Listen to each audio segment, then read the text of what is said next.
Hi everyone, it's Christine O'Reilly. I want to talk a little bit more today about what this extended period of virtual selling will mean to the future of pharma sales forces.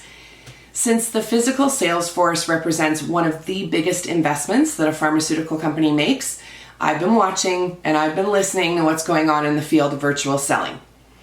A recent poll indicates that 71% of corporate executives believe that selling virtually cannot possibly be as effective or as impactful as in-person selling.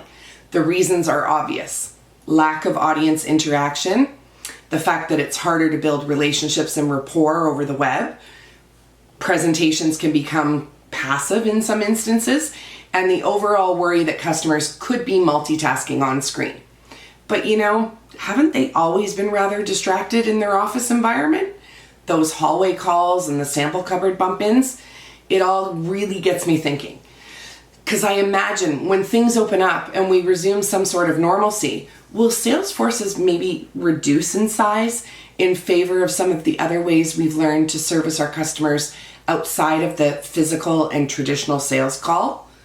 I think this might actually be creating the push that our industry needs to get a little bit more digital out of necessity.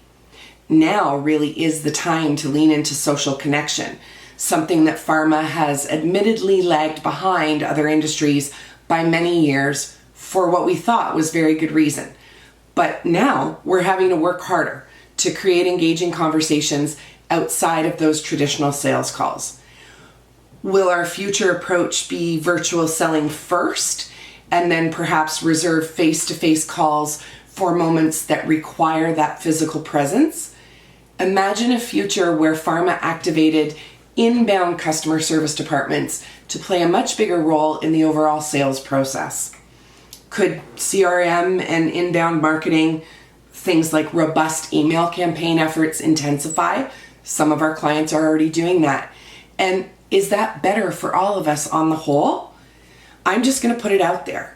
I think this era actually has the power to prove or disprove the value of a sales rep. And it's going to teach us that an integrated approach, approaching a single customer with a singular message, but through multiple channels, is a much more current and effective marketing approach than relying so heavily on the sales rep customer personal relationship. Because while a warm handshake does go a long way, our new world perspective is teaching us that it isn't as essential as we maybe once thought it to be.